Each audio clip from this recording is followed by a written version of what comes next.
Hello everybody out there on YouTube. Going to be doing a quick video on my TRX4 dubbed Project Toy RX4. It had one of these 2065 T-lock servos fail on the rear diff. I told you about that in my last video. That was a failure not due to anything wrong with Traxxas's product, other than the fact that it's a plastic gear servo and I twisted on it too hard. We're going to be doing a brushless conversion, putting my 4600 kV Castle Sidewinder back in it,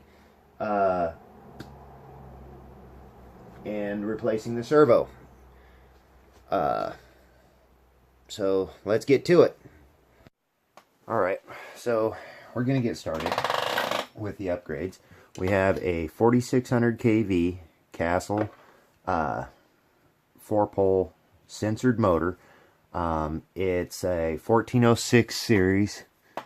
Trying a new camera angle here, so bear with me. This motor has been in this truck before. I'm going to be upgrading to a new Castle crawler. It's probably going to be a Mamba X and a slate motor. Well, that will be after payday. But, see, it's just a standard Castle Sidewinder. I ran it in my 2-wheel drive Slash. And this is the reason why we're going to be working on this today. Need to replace the servo because it has broken gears.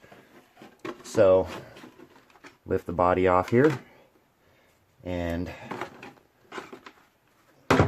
get started on disassembly. Okay, so get that out of the way.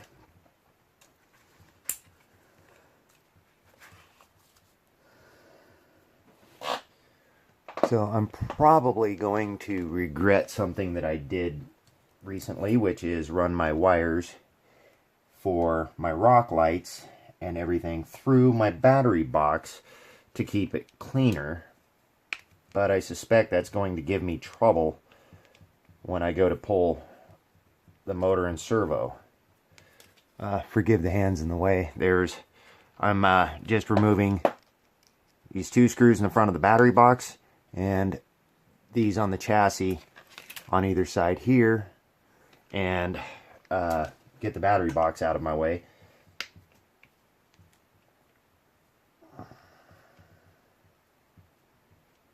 Well, as out of the way as I can because of the not so well thought out routing of the wiring.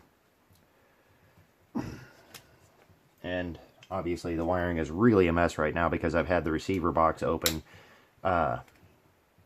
and been messing with the wiring when I was first initially messing with a little 1060 or 2065 T-lock servo that went out.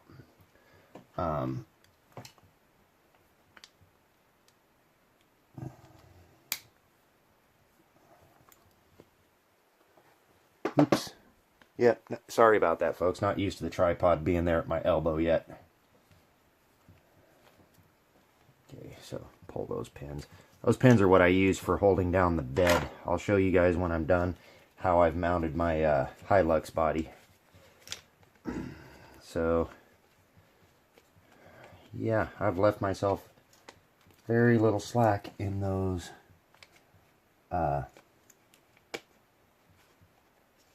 wires for the rock lights. May end up having to cut my rock light wires. Up. Are we gonna make it? Yes, we are. Maybe. Come on. Ah, come on.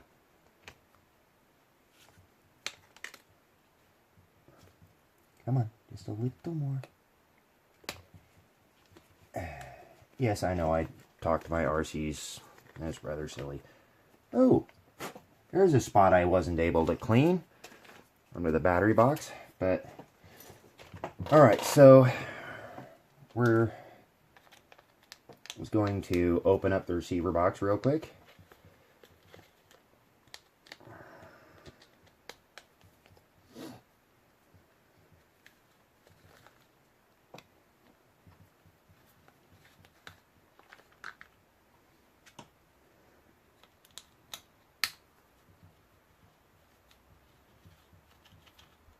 So the rear T-lock servo is on channel 4. So it's going to be channel 4 that we are going to need to unplug for the rear.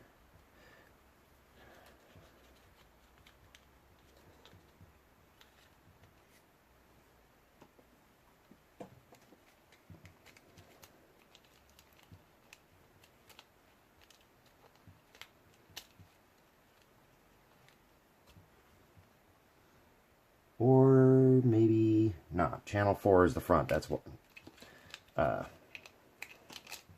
see, I don't know what I'm talking about. I just fake it better than some. I'm actually going to be pulling that whole unit out, so might as well just leave it unhooked. I'm going to lift off the cable there for the front T-lock. Lift that cable out after backing off this screw. That is my ESC. I'm going to unplug that from my T-lead there because I'm going to be changing the motor on this at the same time here. Oh, where'd that screw go? Of course it didn't fall clear to the... There it is. Okay. Putting the screws back in here because they are a different thread pitch than the standard screws throughout the rest of this. Okay, so the two screws to remove the T-lock assembly are right here and another right here, right next to the servo for both of them. Take those two screws out and we'll lift out the shift or the locker servo assembly. Why they call them T-lock, I'm not sure. You know, Traxxas calls them a T-lock servo. To me, they're Diff lock servos, but I figure I might as well use the terms that they chose to name them if I can remember. Gotta remember though, I'm just kind of uh-oh. Lift that out of there and see if I can get that screw. My shift servo lead is in the way there a little bit, but I'm not taking that off, so come on. Come on. Yeah, having a minor fishing expedition trying to get the screw back out of the skid plate there.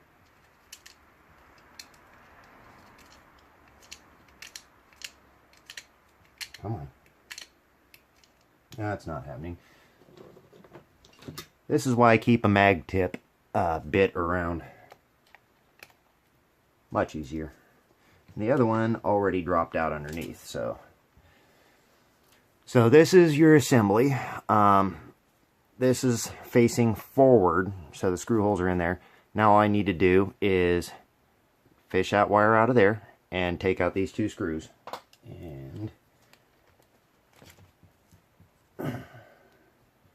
there is a little bit of prep that I did before the video. What I did is I actually plugged my servo into... Uh-oh, I just spotted something. Where's my seal for my receiver? Okay, there it is. Okay, I plugged my servo, my new servo, into my receiver on a proportional, on the proportional steering channel, channel 1, and centered it so I could get the servo horn centered. Only reason I did that off camera is I wasn't sure whether or not I would be able to get it reassembled without breaking the tiny, tiny little gears inside the servo. So, not real big on creating my own fail videos. I wanted to show you guys the successful way to do it. So those two screws are out. This just pushes up out of this case. Pull the wire through. Okay, I was afraid the lead on the new one was shorter. It's just coiled up more. Okay. Now the servos, the servo outputs are towards each other. So make sure you get it in the proper orientation when you place it back in here.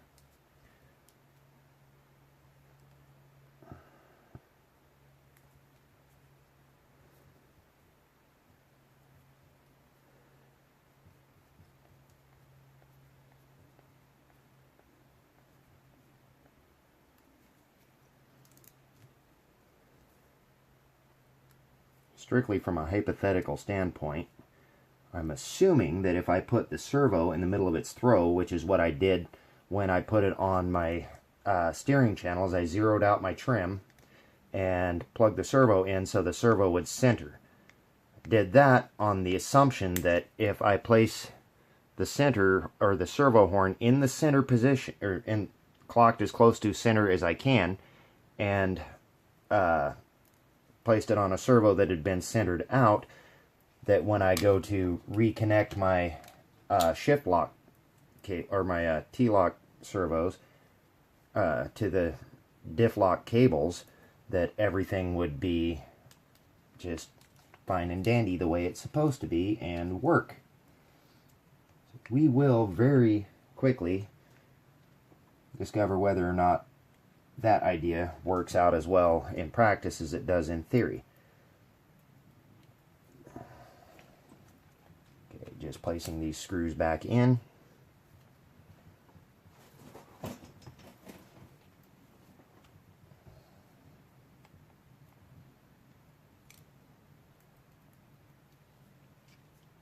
Uh-oh. Okay, I didn't drop it. Missed the...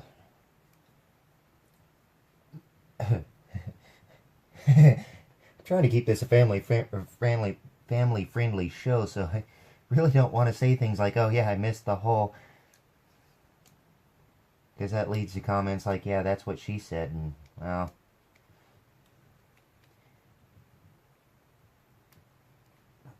Been looking at the stats of who watches my videos and everything, and I have a predominantly male audience, mostly around my age, you know, 40, I'm 41, you know. My biggest part of my audience is 38 to 43, like well over half, so I'm guessing you guys probably have the same sense of humor that has been warped through the years of exposure to life. And channel 5 is the rear. Channel 4 is the front, which is why it generally engages first.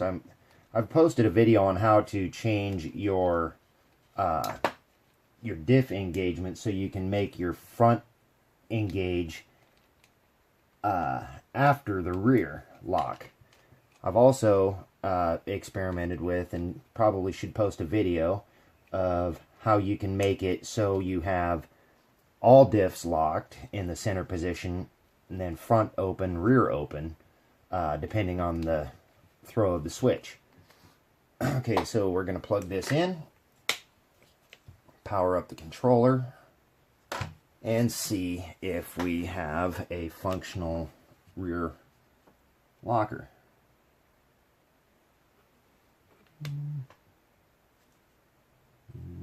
Why are we not bound?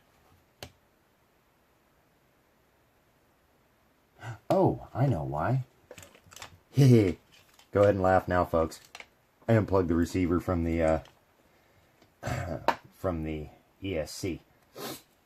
Yeah, now, there we go. And we failed to bind. There we go. Whoa, we're in high range. Okay, we have diffs unlocked. front locked, rear locked. Okay, so it'd be a matter of simply reinstalling the battery tray to complete this portion, T-lock servo replacement. Just going to continue going so you guys can see. This battery pack right here, hokey as it looks, gives me more front weight, and it operates my front homemade light bar, which is crazy bright. Next time I manage to find those little LED units that I cannibalized to get those, or to get the those diodes, I will show you guys where to get them. But at the moment, I'm not able to get them right now. Actually, there's a little 4-light switch. It's designed for closet mounted lights. You just stick it up to your wall in your closet and you turn a little knob on it. A couple of them I've got, it's a little switch that you flip. And you have lights in your closet. This one is, or my front light bar is from just one of those. So I need to get 3M double stick tape. I'm out of it at the moment, so I am going to revert to the old redneck standby way of mounting things down, which is one that I'm sure all of you have used at one point or another. The good old zip tie.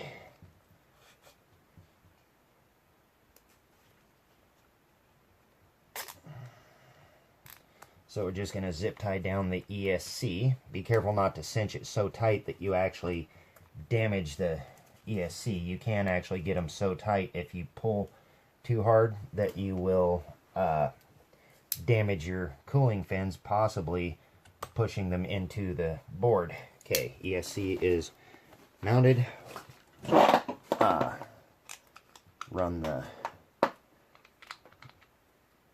wire back across. Okay, that one.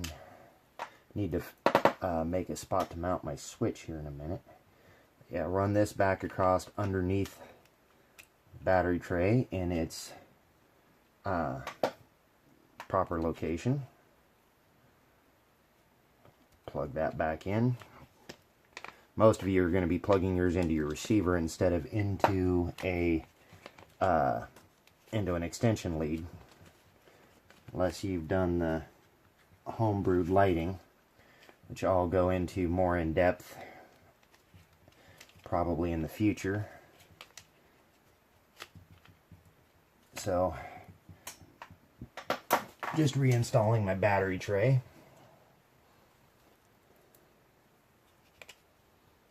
As I don't need the battery tray out anymore to do the rest of this.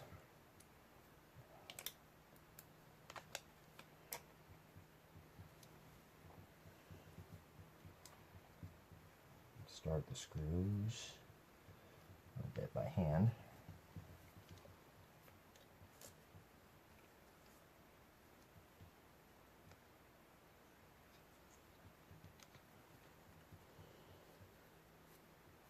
I really need to invest in a light duty power driver and bits. But these T-handle wrenches that come with the TRX4 are actually really handy, and so far, you know, it hasn't rounded out like many of the other Allen wrenches I have used. I'm currently using mostly these Stanley Allen wrenches, which seem to work well in a pinch, but I want to get a set of the Integy or MIP drivers, just simply because they are a lot nicer than what I'm dealing with at the moment. Okay, so I'm going to pull in as much slack as I can and tuck it into my receiver box here.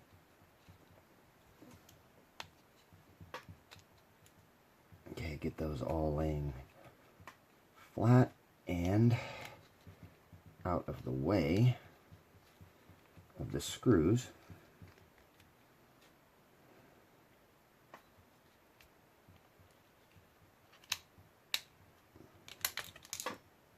Of course, I drop a screw in the receiver box. That's quite alright though. Just break out the mag bit.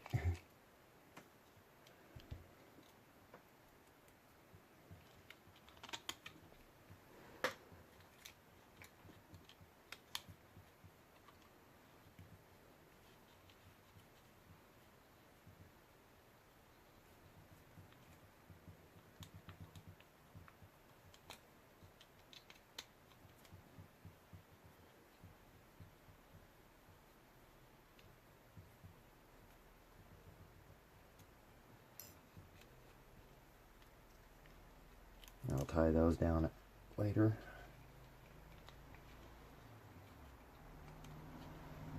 Start tucking these wires in here in an accordion manner.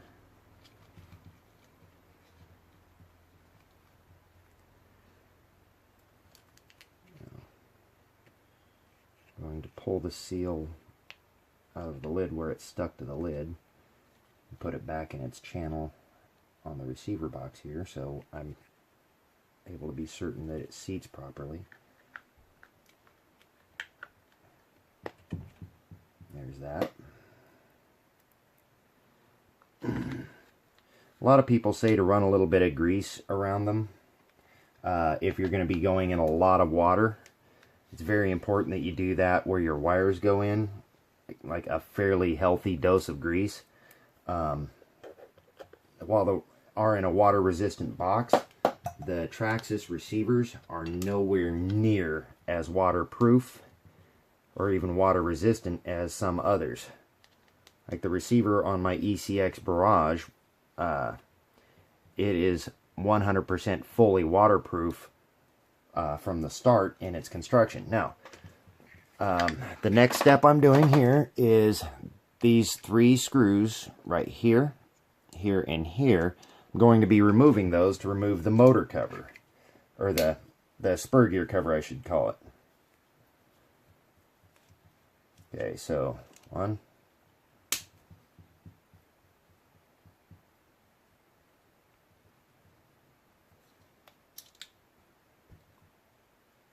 Hell. No. Nope, that was 2. It's... Ah, there it is. It made it clear to the table.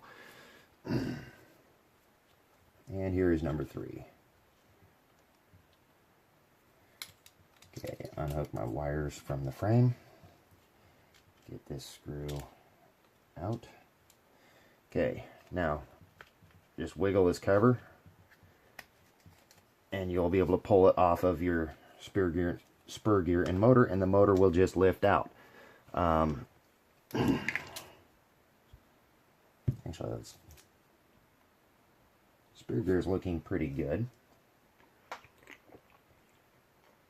I have to have a little bit of Irish coffee here.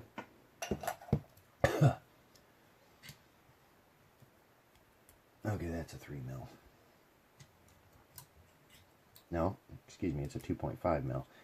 And the spur gear should be 1/16. I'm told most metal spurs use a 1/16 set screw. Holy hell, that's tight. Oh yeah, Loctite. Okay, now I've had this motor in this truck before, and I'm not sure why, but the spur gear and pinion seemed a little tight when I indexed it in the same holes as the original motor is indexed in. So I actually clock them out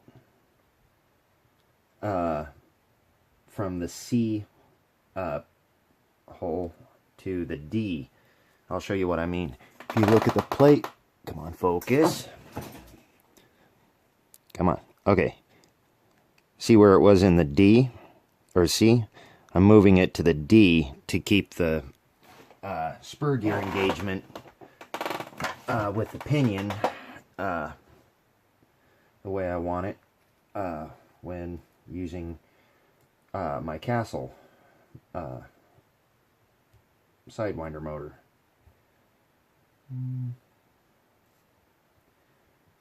Where is that? Okay, I'm trying to pay attention to the clocking because I want my motor wires on top, but to the receiver side a little bit to help eat up some of the slack of the massively long motor wires.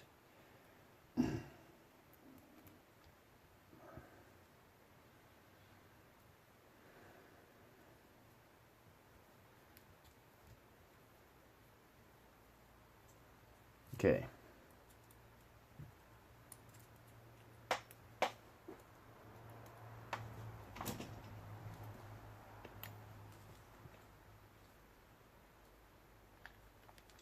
I'm going to slide the pinion on and check the depth. See, the Castle Sidewinder motor has a shorter output shaft than does the stock Titan motor. So as you can see, I'm just setting where the pinion will ride and snug it down and take it off and fully tighten, or take the motor back off so I can fully tighten. Sorry if I'm getting too much happening out of frame. Okay.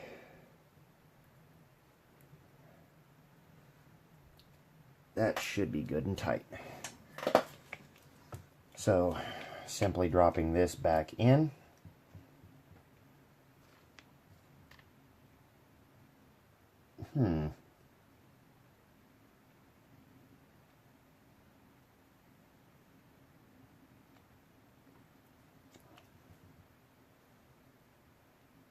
Ever so slight play, but I need to move my pinion in just a little.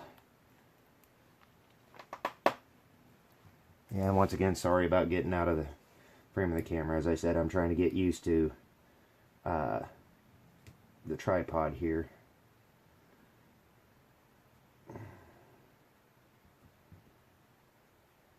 You guys would laugh if you saw what I'm shooting with. I actually have my Manfrotto tripod with a little bit of electrical tape wrapped around the head of it and a pair of vice grips clamped onto it, and my Samsung Galaxy S7 with a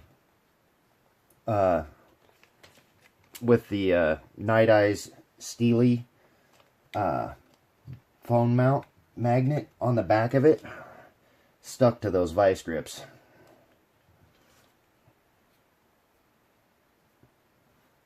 Hey, it's hokey as hell, but it works. And I actually can do much more editing with my phone than I can with my crappy old HP laptop. So I shoot my videos with my phone. It has a good camera. Really good microphones. I was surprised to find out that it actually does record in stereo, which I find a little bizarre considering I've only been able to find one microphone. Okay, snug these down. Strap. Oh, I'm probably going to have to relocate my batteries for my light bar pack. They may interfere with the hood now. That's a bummer. Not a big deal, just a matter of pulling Velcro out and reattaching it elsewhere. Run it on the other side of the motor wires there.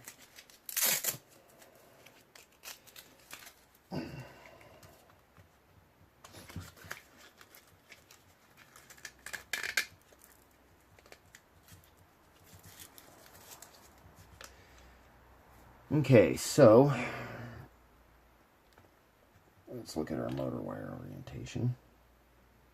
1, 2, and 3. Okay, plug these in the same sequence as the motor and see which way it wants to go. Now this is a 4600 kV motor, so it does make an extreme difference in how fast the TRX4 is. Unfortunately, I do give up a little bit on low-end crawlability. That's why I'm going to be getting a censored ESC.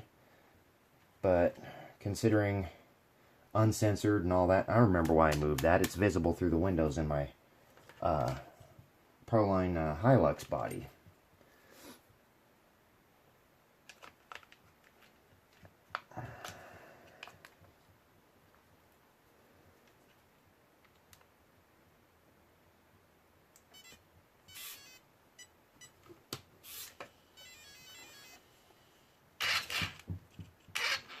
Okay, we got lucky.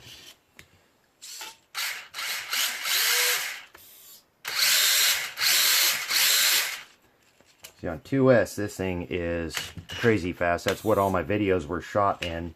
Is 2S. With 3S, it just destroys tires. But there you go, folks. Quick conversion on my TRX4 to brushless and replacement of T-Lock servo. Guys, get out there. Have some fun. Keep enjoying the hobby. Give me a like if I helped you out. Subscribe to my channel if you like what I do. You know, we always looking for a way to grow my channel. So please subscribe. Please share. Happy New Year.